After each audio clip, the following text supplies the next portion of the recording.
Someone at the barbecue asked my boyfriend who he'd date if not me. He pointed at my best friend and said, "Brittany, obviously." Obviously? I stood there holding the potato salad I'd made while my boyfriend Jason and my best friend Brittany both laughed like he'd said something hilarious.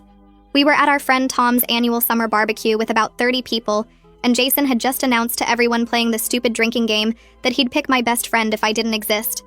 Come on, babe, it's just a hypothetical question. Jason took another swig of his beer while Brittany tucked her hair behind her ear, the way she always did when she was pleased about something. Besides, Brittany and I have so much in common. It makes sense. No offense, babe, but she doesn't nag about video games or get stressed about work stuff. Brittany giggled and touched his arm. Stop it, you're making me blush. She was loving this attention in front of everyone. But yeah, we do vibe really well. Remember that concert last month? The concert I couldn't attend because I was working overtime to afford Jason's birthday present.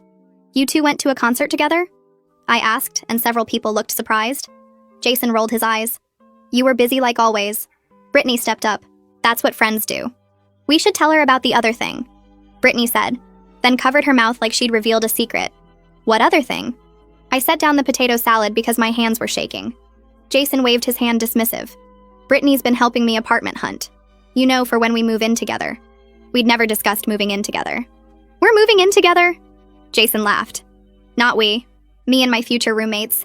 Brittany found this sick 3-bedroom near her place. Near her place.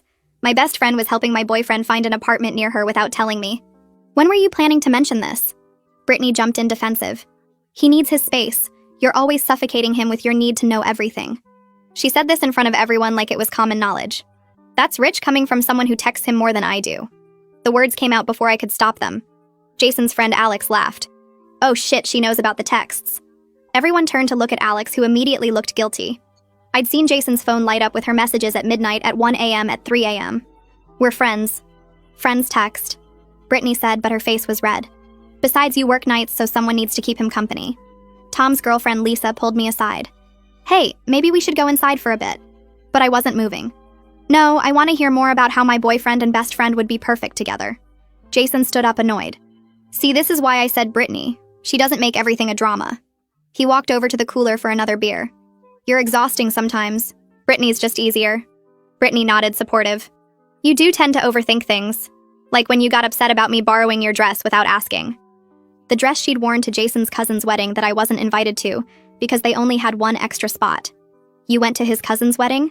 People were really uncomfortable now, but Jason and Brittany seemed oblivious. You were working. Again. Someone had to be my +1. Jason said like this was reasonable. Brittany looked amazing in that dress, by the way. Better than when you wore it to your work thing. He actually compared how we looked in the same dress. Brittany smiled proud. It fit me perfectly. We're basically the same size, except I'm a little more toned. She said this while flexing her arm. That's from all our gym sessions. Tom interrupted. You guys go to the gym together? Jason nodded. Every morning at 6. This one never wants to wake up that early. He pointed at me. But Brittany's dedicated.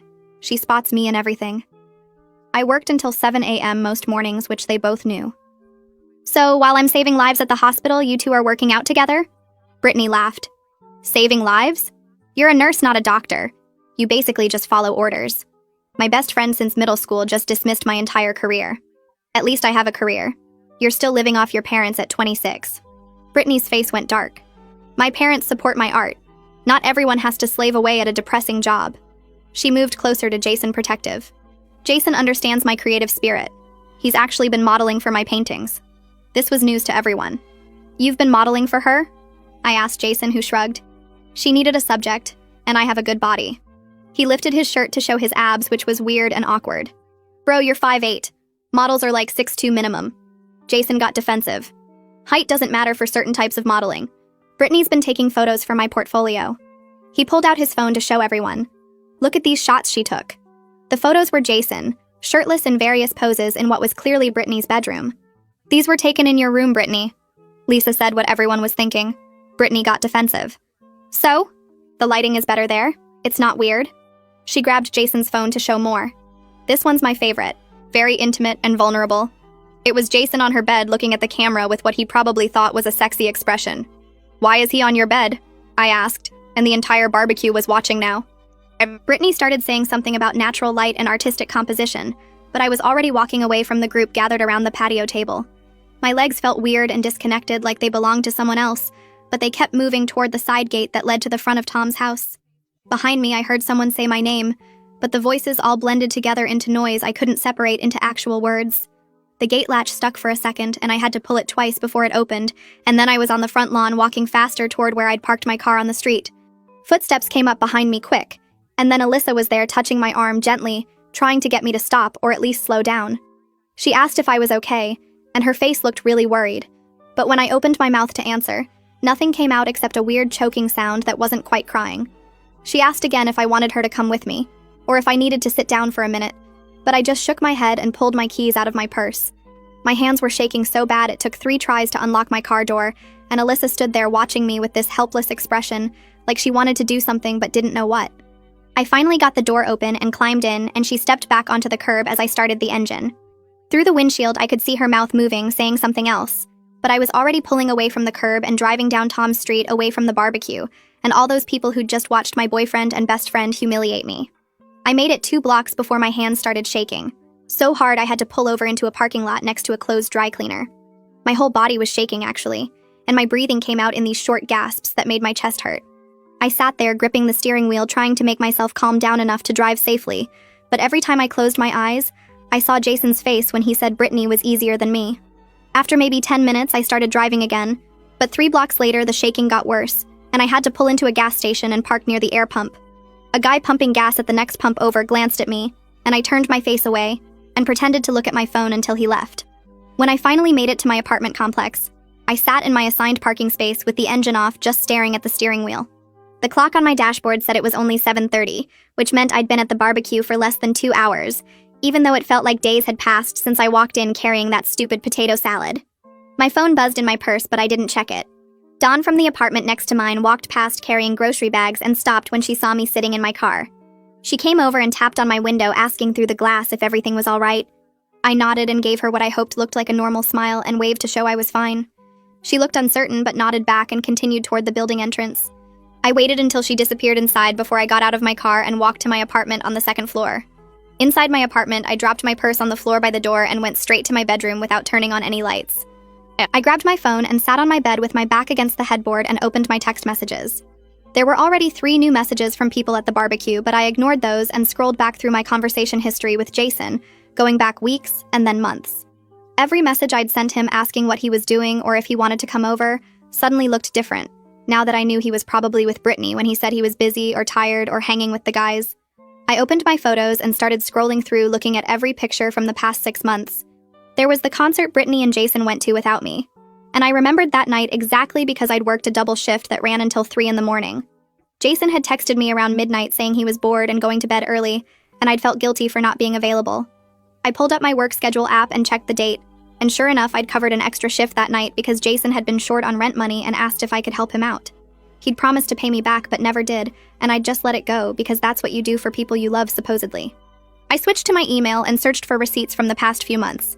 The gaming setup I bought Jason for his birthday cost $847, which I'd saved up by working 3 weeks of overtime shifts on top of my regular schedule.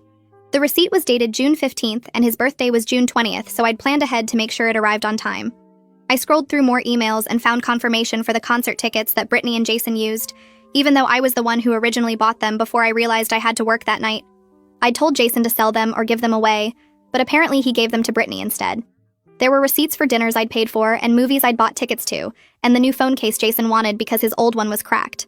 I added up the numbers in my head and stopped counting when I got past $1,500, because seeing the total made me feel sick.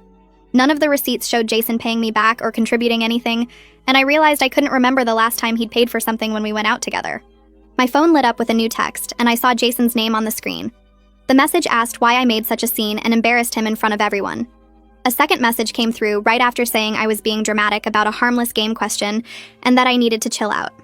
A third message appeared saying Brittany was upset because I'd made things weird by overreacting to innocent photos. I stared at the messages feeling like I was reading words in a foreign language that didn't make any sense. He was acting like I was the problem for being upset that he'd publicly announced he'd rather date my best friend and then showed everyone intimate photos taken in her bedroom. My hands weren't shaking anymore, but my whole body felt cold and numb, like I was watching everything happen to someone else. I didn't respond to any of Jason's messages and instead put my phone face down on my nightstand.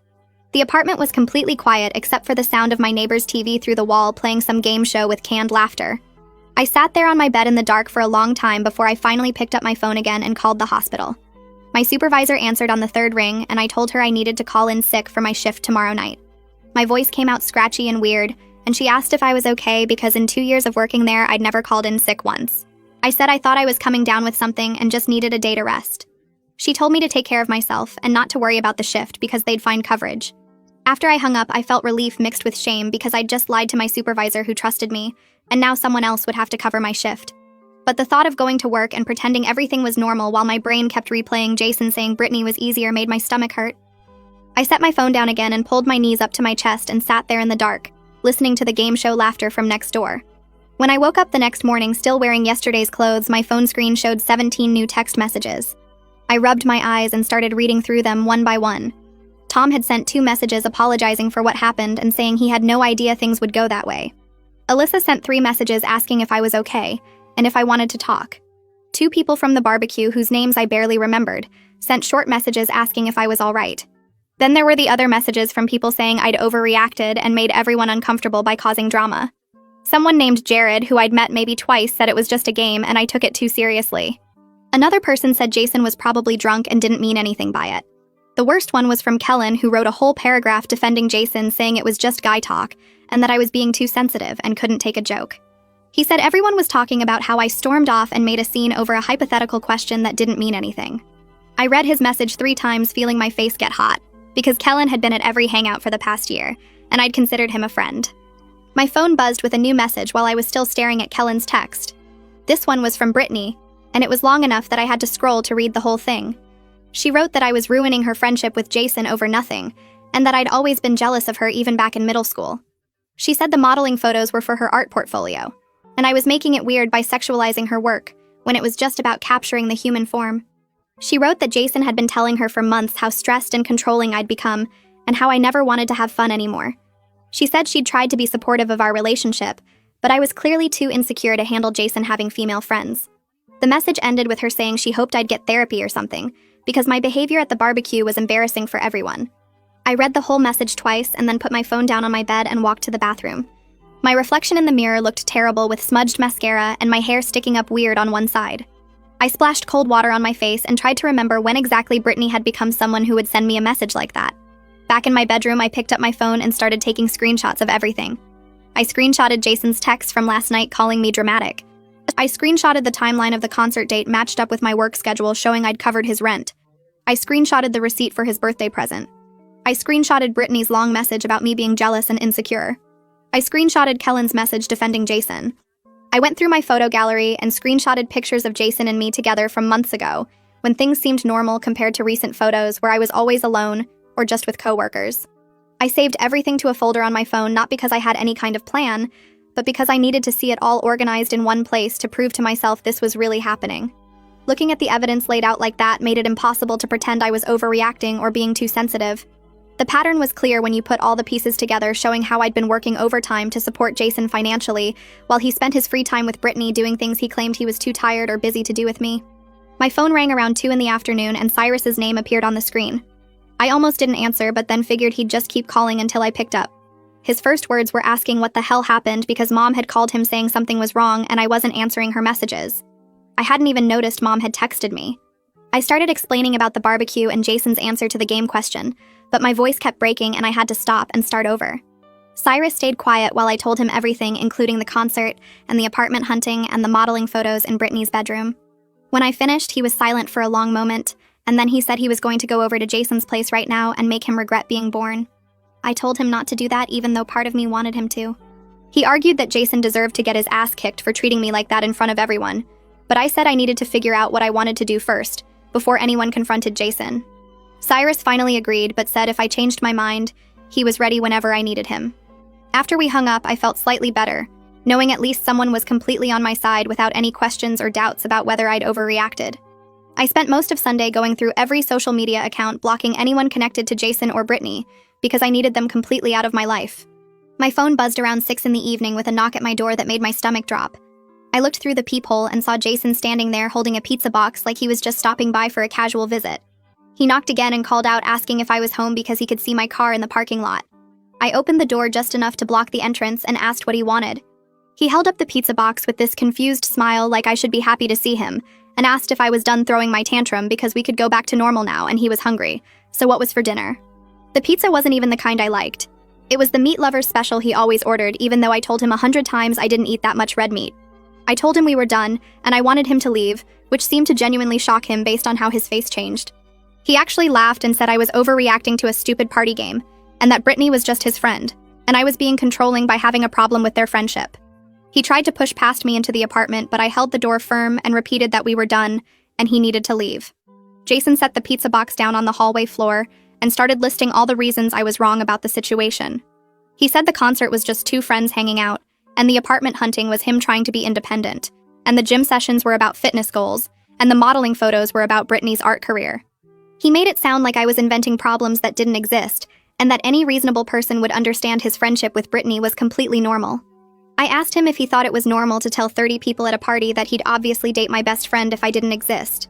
Jason rolled his eyes and said it was a hypothetical question in a drinking game, and I was making it into this huge thing when everyone else thought it was funny.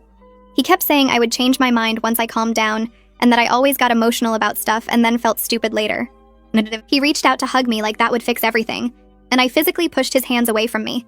His whole expression changed from confused to angry in about 2 seconds. He called me crazy and said I was acting insane over nothing, and that this was exactly why he said Brittany was easier because she didn't make everything a federal case. He grabbed the pizza box off the floor and told me to call him when I was ready to apologize for being dramatic, and then he walked down the hallway toward the stairs. I closed the door and locked it and stood there shaking for probably 10 minutes. I called a locksmith first thing Monday morning, even though Jason never had a key to my apartment because I didn't trust him not to somehow get one made. The locksmith asked if I was having security concerns, and I just said I recently ended a relationship and wanted to feel safe in my own space. He nodded like he'd heard that before and didn't ask any follow-up questions.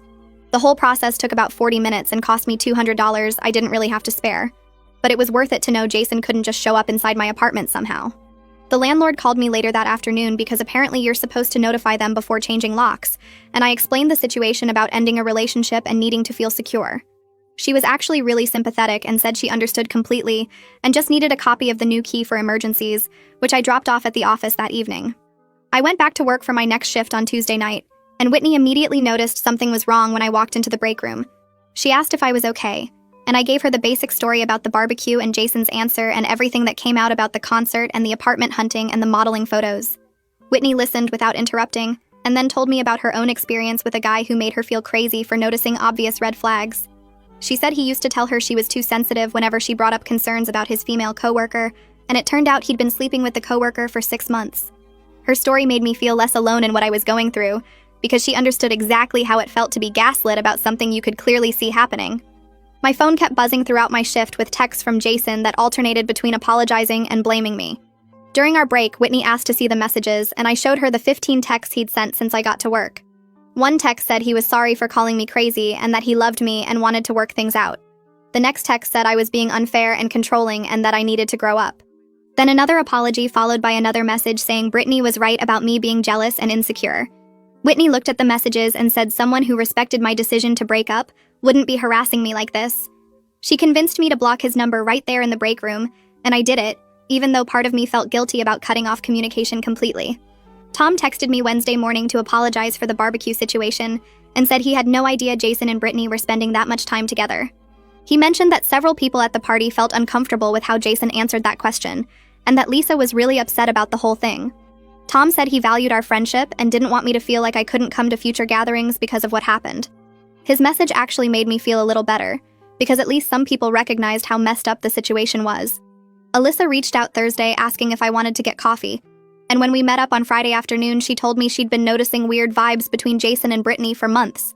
She said she almost said something several times, but didn't want to start drama if she was wrong about what she was seeing. Alyssa described moments at group hangouts where Jason and Brittany would have inside jokes or touch each other's arms or disappear together for cigarette breaks even though neither of them smoked. She said there was this energy between them that felt off, but she couldn't quite put her finger on what was wrong until the barbecue made everything obvious. Through our conversation, Alyssa mentioned that Jason and Brittany had been hanging out at Tom's place together when I was at work, and that multiple people in our friend group noticed but nobody told me. She said there were at least 4 or 5 occasions over the past 2 months where they showed up together to Tom's house for game nights or movie watching and acted like a couple even though they insisted they were just friends. The betrayal suddenly extended beyond just Jason and Brittany to all these people who watched it happen and said nothing. Alyssa apologized for not speaking up sooner, but I told her I understood why she didn't, because it's hard to know if you should get involved in other people's relationships. Still, it hurt knowing that so many people saw what was happening and let me stay in the dark. Tom called me Saturday morning sounding guilty and said he needed to tell me something. He explained that Jason had been telling people I was too focused on work and never wanted to have fun anymore, and basically painting himself as the victim in our relationship. Tom said that's why some mutual friends seemed to think I overreacted at the barbecue, because Jason had been setting up this narrative for weeks that I was the problem girlfriend who didn't appreciate him. Apparently, Jason complained constantly about how I worked too much and stressed about money and didn't want to do spontaneous things and made him feel bad for playing video games. Tom apologized for not recognizing it as manipulation at the time and said he felt terrible that he'd believed Jason's version of events without questioning it. I realized Tom was right about how Jason had set up this whole narrative where I was the bad guy who worked too much and didn't appreciate him. The manipulation had been happening for months while I was busy saving lives at the hospital, and he was busy painting himself as some kind of victim to everyone who would listen. I spent the next few days trying to process everything while avoiding my phone, because I knew more people from the barbecue would have opinions about what happened. On Wednesday morning, I woke up to a notification that Brittany had tagged me in an Instagram post. I opened it and saw photos of her and Jason on some hiking trail with mountains in the background. They were both smiling and sweaty in athletic gear, and one photo showed them sitting close together on a rock overlooking a valley. The caption read, "Real friends show up when it matters most," with a bunch of heart and hiking boot emojis. I checked the date stamp and realized the photos were from Monday, which was only 2 days after Jason had shown up at my apartment begging me to take him back. They had planned this hiking trip while he was still texting me about how much he missed me and wanted to work things out. I felt sick looking at those photos because it confirmed what I already suspected. Jason wasn't actually trying to get me back. He was just keeping me as an option while he figured out if things with Brittany would work. The hiking trip proved they were already acting like a couple even if they weren't calling it that yet. I took screenshots of everything including the timestamps and captions because some part of me needed evidence that I wasn't crazy for feeling betrayed. My mom showed up at my apartment Friday afternoon with 2 grocery bags full of food and a container of her homemade lasagna. She didn't ask about Jason or the breakup or anything that happened. She just started putting groceries away in my kitchen and told me she was staying for the weekend. I tried to tell her I was fine and she didn't need to babysit me, but she ignored me and kept organizing my refrigerator. She brought comfort food and fresh vegetables and ingredients for breakfast, and basically made sure I had real meals instead of whatever random stuff I'd been eating. Having her there helped more than I expected because she didn't push me to talk about my feelings or analyze what went wrong. She just made sure I ate proper food and had clean laundry and wasn't sitting alone in my apartment spiraling. Saturday morning, I was drinking coffee with my mom when she mentioned that she never really liked Jason. I asked her why she never said anything, and she told me it wasn't her place to criticize my relationship unless I asked for her opinion. But now that it was over, she wanted me to know that she thought Jason took advantage of my work schedule. She said he seemed like the type of guy who wanted a girlfriend when it was convenient, but complained when he actually had to consider someone else's needs. She pointed out that I was always working extra shifts to help him with rent, or buy him expensive presents while he never seemed to appreciate any of it. She said I deserved someone who bragged about having a nurse girlfriend instead of complaining to mutual friends about how much I worked. Hearing my mom say these things made me realize how obvious the problems were to people outside the relationship. Jason had been showing everyone who he really was for months, but I was too busy trying to make things work to notice. My mom told me she was relieved I ended things because she was worried I would waste years trying to fix someone who didn't want to be better. She said the right person would be proud of my career and understand that saving lives was more important than being available for gym sessions at 6 in the morning. Sunday afternoon, after my mom left, I decided to go through my apartment and remove everything that reminded me of Jason. I started with the photos on my walls and nightstand and threw them all in a garbage bag. Then I found the birthday cards he'd given me and the stupid stuffed animal he won at a carnival and the t-shirt he left at my place that I used to sleep in. I pulled everything out of drawers and closets and off shelves until I had a pile of Jason-related items in my living room. The gaming setup I bought him for his birthday was still sitting in the corner because he never bothered to pick it up after the breakup. I texted Cyrus and asked if he could help me get rid of everything. Cyrus showed up an hour later with his truck, and we loaded everything into the back. He suggested we could have a dramatic bonfire or throw it all in a dumpster, but I told him I just wanted to donate most of it. We drove to a donation center and dropped off bags of clothes and the gaming equipment and anything else that was still usable. Cyrus kept making jokes about Jason's stuff going to someone who would actually appreciate it, and that made me feel a little better. Getting rid of everything was easier than I thought it would be. I expected to feel sad or nostalgic, but mostly I just felt lighter, like I was finally clearing out space in my life for something better. Tuesday evening, I was scrolling through Instagram when a message notification popped up from Jason. He'd found a way to contact me, even though I had him blocked on everything else. The message said he wanted to meet up and talk things through properly. He wrote that he missed me, and that what he had with Brittany wasn't romantic. He claimed they were just compatible as friends in ways we weren't, and that I was misunderstanding their relationship. He said he realized he made mistakes at the barbecue and wanted a chance to explain everything in person.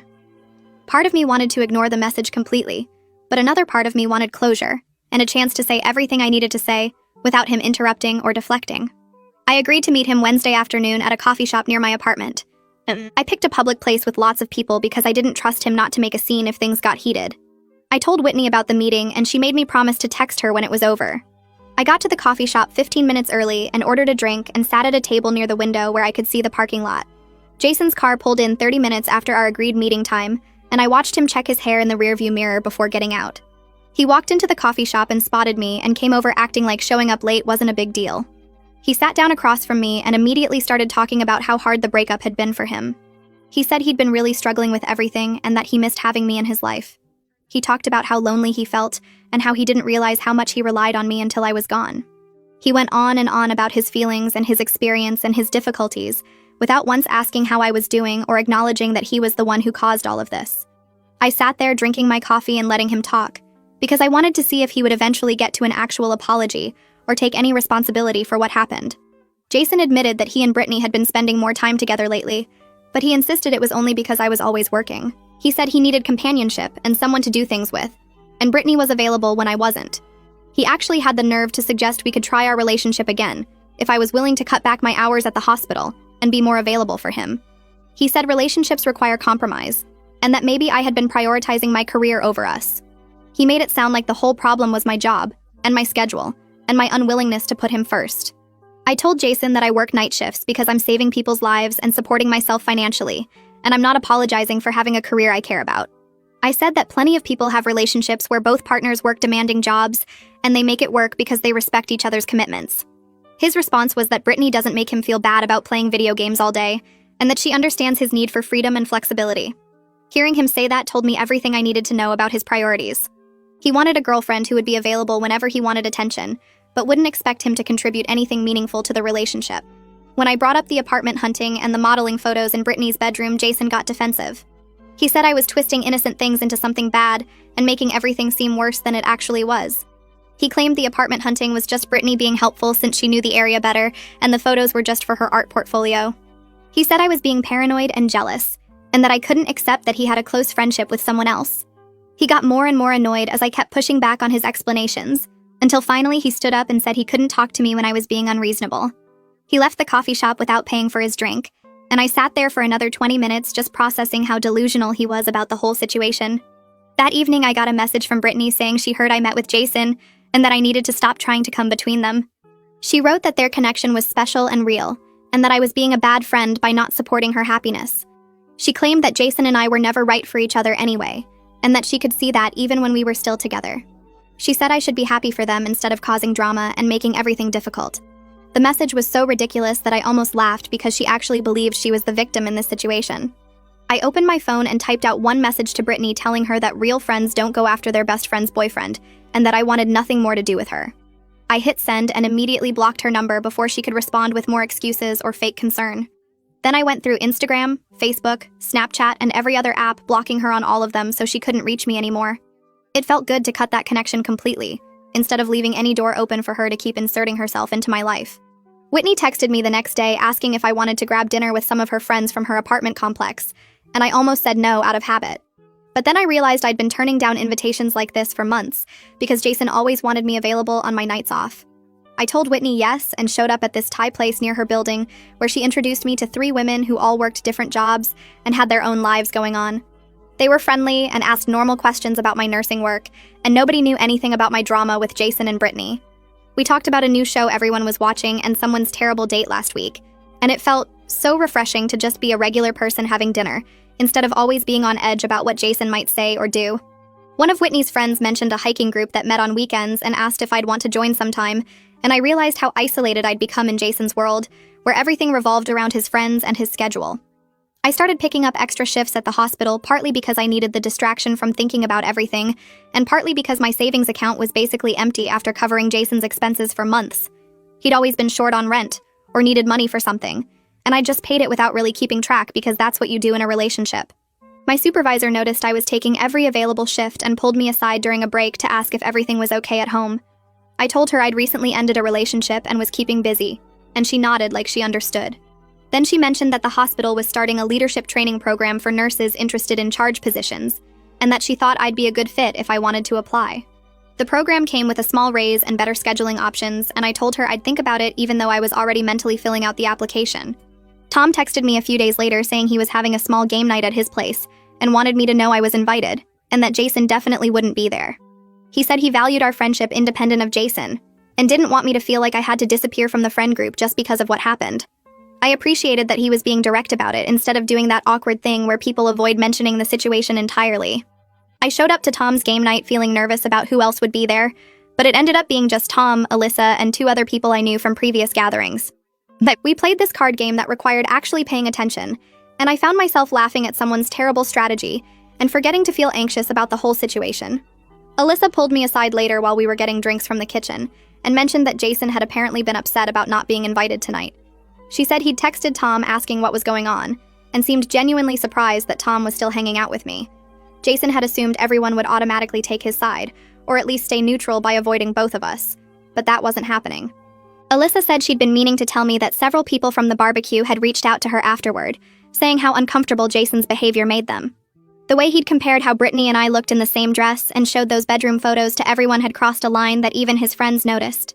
During the game, someone mentioned the barbecue incident casually, and another person said they'd thought the whole thing was really disrespectful to announce in front of everyone like that.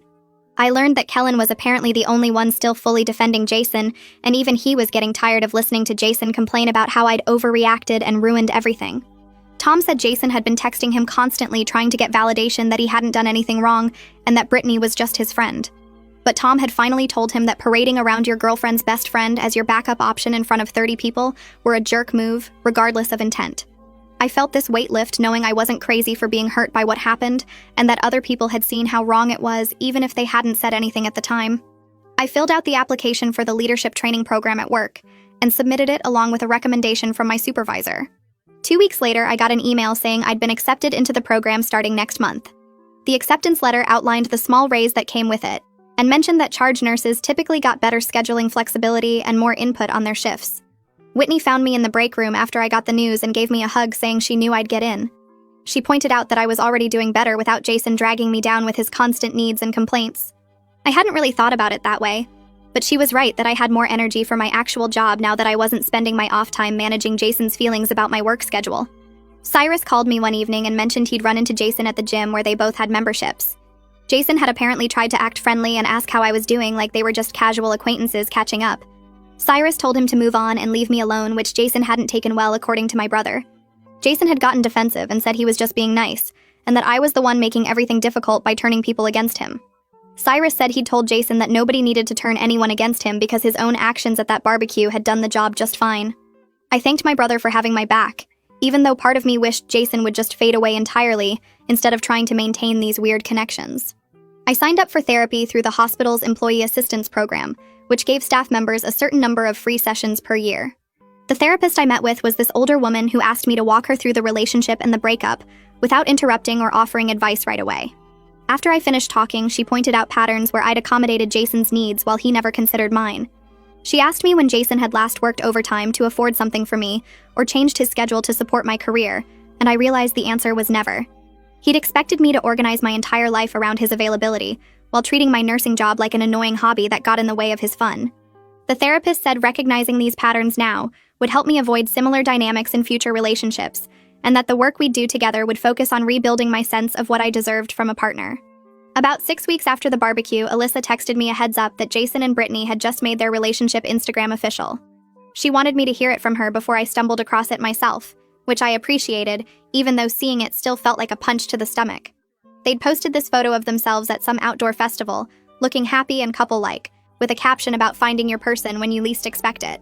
The comments were full of people saying they made a cute couple and asking how long they'd been together. I stared at the photo for a minute, taking in how quickly they'd moved from secret hangouts to public relationship, and then I closed the app. It stung knowing they were together, but mostly I felt relieved that I wasn't the one dating Jason anymore, and dealing with his selfishness while he probably did the same thing to Brittany that he'd done to me. I closed the Instagram app and set my phone face down on my coffee table. The photo of them at that festival kept trying to replay in my mind, but I forced myself to focus on the TV show I'd been watching before Alyssa's text. Whitney had invited me to meet some of her friends that weekend at a pottery class, and I'd said yes without thinking twice about whether Jason might be doing something with Brittany at the same time. That felt like progress, even though my chest still felt tight looking at their happy couple photo. By the next morning, the tightness had shifted into something different, something lighter. I woke up and realized I hadn't dreamed about the barbecue for the first time in weeks. My apartment was quiet and clean and entirely mine. No Jason's dirty dishes in the sink. No texts asking what I was making for dinner. No guilt about working late shifts. I made coffee and sat by my window watching people walk their dogs, and realized the relief was stronger than any hurt. Whitney texted asking if I wanted to grab breakfast before our shift, and I met her at the diner near the hospital. She ordered pancakes and I got an omelet, and we talked about her upcoming vacation plans and a funny patient interaction from last week. There was no comparison happening, no subtle competition about who looked better or who had the more interesting life. She asked how I was doing with everything, and I told her honestly that I felt free. Free from Jason's constant criticism about my work schedule. Free from Brittany's undermining comments disguised as concern. Free from trying to make myself smaller so they could feel bigger. Whitney smiled and said she could tell I seemed different lately, more relaxed. She invited me to her book club that met every other Thursday, and said the women were funny and smart and would love me. I said yes, even though I hadn't been to a book club since college. That weekend I went to the pottery class with Whitney and 3 of her friends, and spent 2 hours making a completely lopsided bowl, while laughing at how bad I was at centering clay on the wheel. Nobody knew about Jason or Brittany or the barbecue. I was just someone new making terrible pottery and having fun. One of Whitney's friends mentioned they did trivia nights at a bar downtown and invited me to join their team.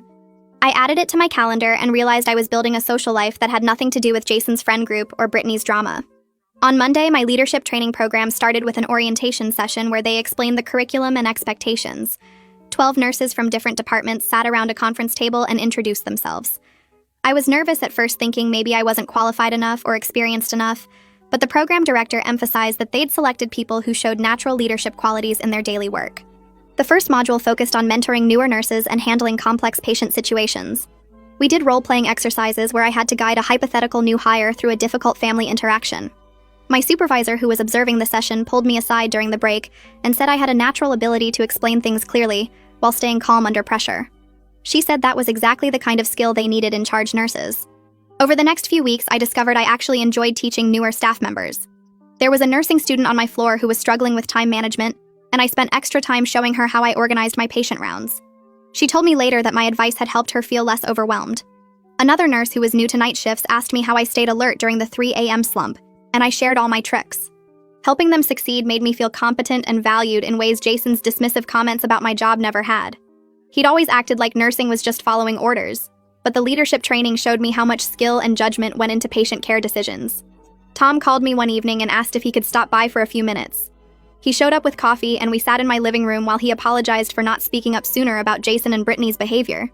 He said he felt guilty for hosting the barbecue where everything came out so publicly. I told him it wasn't his fault. And honestly, I was glad it happened at the barbecue because otherwise I might have wasted more time not knowing. Tom shifted uncomfortably and said he needed to tell me something. He'd been hanging out with Jason recently, and their relationship was already having problems. Apparently, they fought constantly because they were both used to being catered to, and neither wanted to compromise. Jason wanted Brittany to cook for him like I used to, and Brittany wanted Jason to be more spontaneous and adventurous. Tom said he felt bad for thinking they'd be good together based on their surface compatibility. He realized now that having things in common didn't mean they'd actually work as partners. I thanked him for telling me, but said I wasn't surprised. 2 selfish people dating each other usually ended up with both of them disappointed. The next week, I was at the grocery store picking up ingredients for meal prep when I turned down the cereal aisle and saw Jason and Brittany standing by the granola section. My stomach dropped for a second, but I kept pushing my cart forward. Brittany noticed me first, and her whole body tensed. She grabbed Jason's arm and said something I couldn't hear. Jason turned and made eye contact with me. I nodded politely and kept walking toward the checkout. Jason took a step forward like he wanted to stop and talk, but Brittany pulled him back toward their cart. I heard her voice getting higher and annoyed as I walked away. The whole interaction lasted maybe 10 seconds, and I felt fine. No racing heart, no shaking hands, just a brief, awkward moment that passed. I loaded my groceries into my car and drove home thinking about what I needed to accomplish that week. Alyssa met me for lunch a few days later and mentioned that Brittany had been complaining to mutual friends about Jason. Apparently, he played video games constantly and never wanted to go out or do anything interesting. Brittany had thought dating Jason would be fun and easy, but the reality was he expected her to handle everything while he sat on the couch. Alyssa said it was ironic since that was supposedly what made them so compatible, the fact that Brittany didn't nag him about video games. Turns out not nagging someone about their behavior and actually living with that behavior were two very different things. I finished my leadership training program 2 months after it started, and my supervisor called me into her office. She offered me a promotion to charge nurse position with better pay and more regular hours. She said I'd shown remarkable growth and resilience over the past couple months. My performance reviews had always been good, but something had shifted recently, and she could see I was more confident in my clinical decisions. I accepted the promotion and felt genuinely proud of myself. This was something I'd earned through my own work, not something I'd achieved while managing Jason's needs or dealing with Brittany's competition. Whitney organized a happy hour to celebrate and invited several nurses from our floor. We went to a wine bar downtown, and they all congratulated me and asked questions about the charge nurse role. Whitney pulled me aside at one point and said her cousin was visiting from out of state next weekend and asked if I'd be interested in meeting him for coffee. She emphasized it was super casual and no pressure. Just thought we might get along. I agreed, even though the idea of dating felt strange. We met at a coffee shop on Saturday afternoon, and her cousin turned out to be a high school teacher who liked hiking and cooking.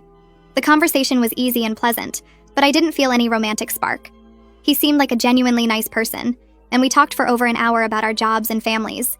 When we said goodbye, he mentioned he'd be in town again in a few months, and maybe we could hang out again. I told him that would be nice. The whole experience felt good even without a romantic connection. I'd had a nice conversation with someone new and proven to myself that I could do this when I was ready. I wasn't ready yet, but I was open to possibilities. Cyrus and Pearl took me out to dinner that weekend to celebrate my promotion. We went to my favorite Italian restaurant and they ordered champagne even though I protested that it wasn't that big of a deal. Pearl raised her glass and said she was proud of how I'd handled everything over the past few months. She could see I was genuinely happier now, not just pretending to be okay. Cyrus agreed and said I seemed more like myself than I had in the entire time I'd been dating Jason. He admitted he'd never liked Jason but hadn't wanted to interfere in my relationship. Now he was glad he didn't have to watch me shrink myself anymore to accommodate someone who didn't appreciate me. We spent the rest of dinner talking about their upcoming anniversary trip and my mom's plans to redecorate her kitchen. I realized how much stronger my family relationships had become since I wasn't constantly stressed about Jason's needs or defending his behavior. I'd been so focused on managing his feelings that I'd pulled away from people who actually cared about me. With my promotion raise and the savings I'd rebuilt, I started looking at apartments closer to the hospital. My current place was fine, but it was where I'd lived during my relationship with Jason, and I wanted something completely fresh. I found a 1-bedroom in a newer building just 15 minutes from work.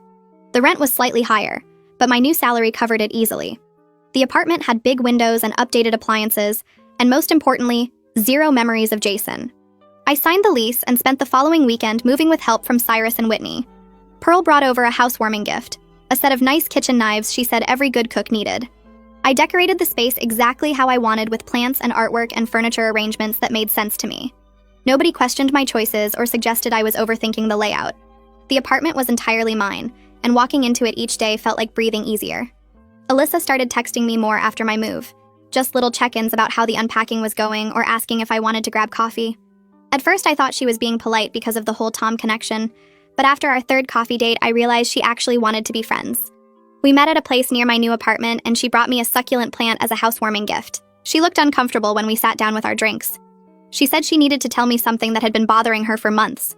She'd noticed Jason and Brittany acting weird together way back in April, maybe even March. The way they'd sit too close at group hangouts or how Brittany would touch his arm constantly.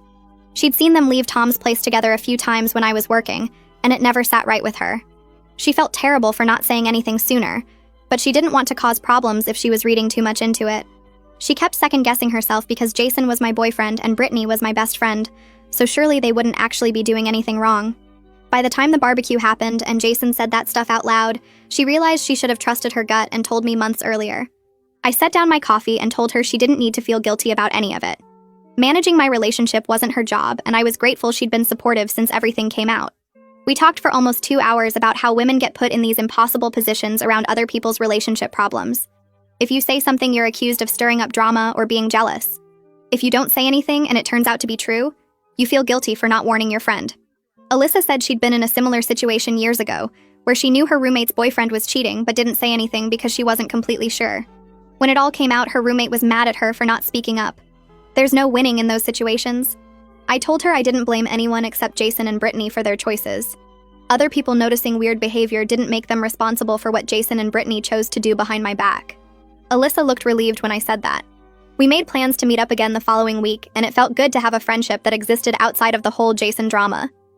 Whitney mentioned at work that she'd run into Tom at the grocery store, and he'd told her some news about Jason. Apparently, Jason got fired from his job about 2 weeks ago for attendance issues. He'd been showing up late constantly and calling in sick too often. Whitney heard through Tom that Brittany was pretty upset about it because now she was covering most of their expenses, while Jason spent his days playing video games.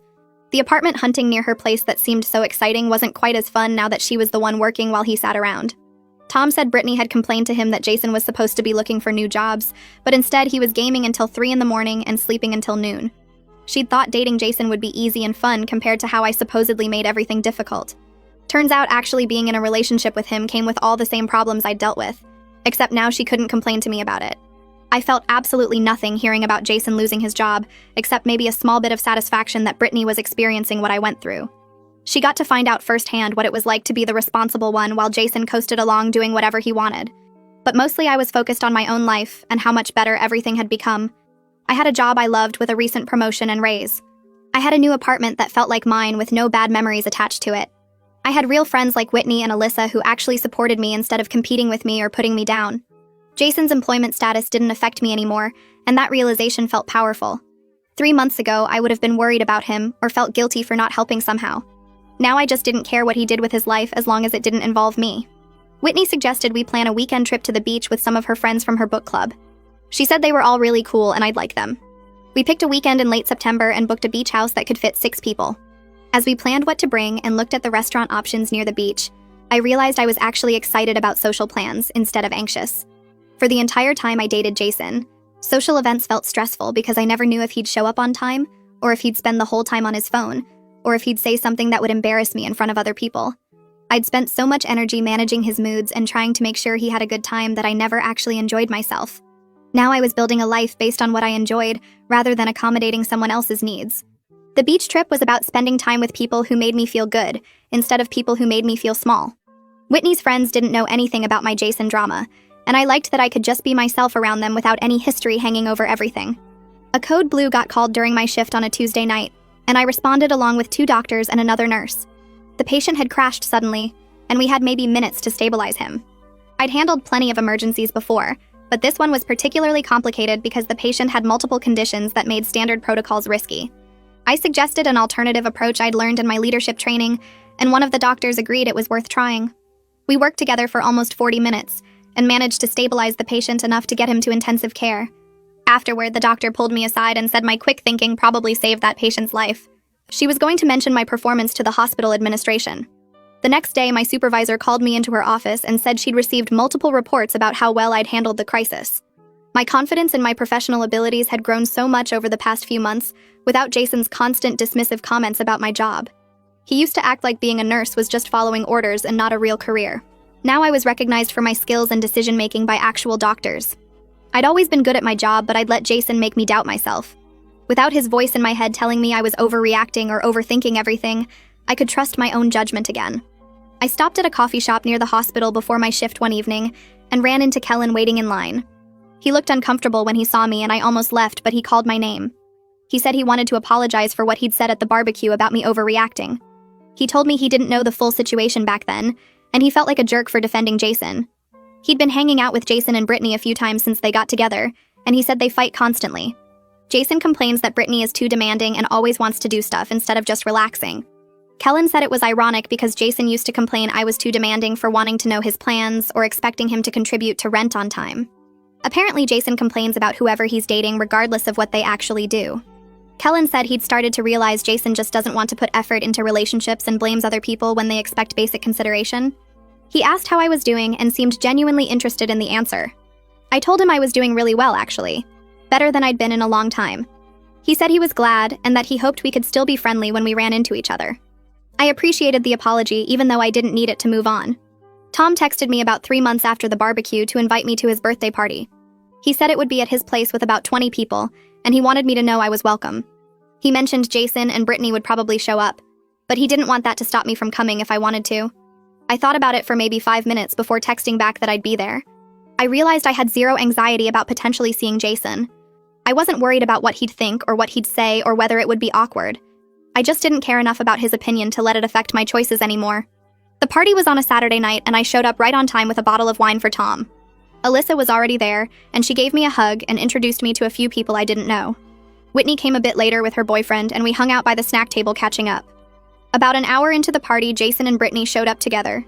Jason saw me across the room, and his face did this weird thing like he wasn't sure if he should come over or not.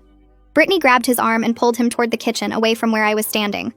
I watched them for maybe 2 seconds before turning back to my conversation with Whitney about the beach trip. They stayed for less than an hour before leaving early after what looked like an argument near the door. Brittany had her arms crossed, and Jason kept gesturing with his hands like he was trying to explain something. They left without saying goodbye to most people, including Tom, whose birthday it was. I stayed until almost midnight, having a great time with friends who actually wanted to be there. I realized sometime during that week after Tom's party that I'd stopped checking social media for updates about Jason and Brittany. I used to look at their profiles more than I wanted to admit, torturing myself with photos of them together or reading into their posts. But I genuinely couldn't remember the last time I'd looked. I didn't care what they were doing anymore. My life was full of work I loved, where I was respected and valued. I had real friendships with people like Whitney and Alyssa who supported me without any weird competition or judgment. I had plans for my future that didn't involve anyone who didn't respect me. I was saving money for a trip to Europe next summer. I was taking a painting class on Thursday evenings just because it sounded fun. I was reading books I actually wanted to read instead of whatever Jason thought I should read. I was cooking meals I liked instead of constantly accommodating his preferences. Every part of my life felt like mine again in a way it hadn't for the entire 2 years I dated Jason. The difference was so obvious now that I wondered how I'd lived that way for so long. But I'd learned what I wouldn't accept anymore, and that knowledge felt more valuable than anything else I'd gained. Alyssa and I were leaving Tom's party together since we'd both parked on the same street. She mentioned how different I seemed from 3 months ago at the barbecue.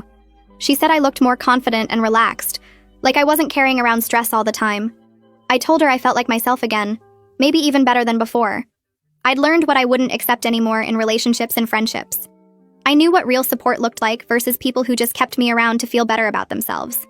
I understood that being alone was better than being with someone who made me feel small. Those lessons were worth everything I went through with Jason and Brittany. The humiliation at the barbecue had been awful in the moment, but it forced me to see what I'd been ignoring for months. Sometimes you need everything to fall apart publicly before you can rebuild privately. Alyssa hugged me before we got to our cars and said she was proud of how I'd handled everything. I drove home to my apartment with the windows down and music playing, feeling completely at peace with where my life was heading.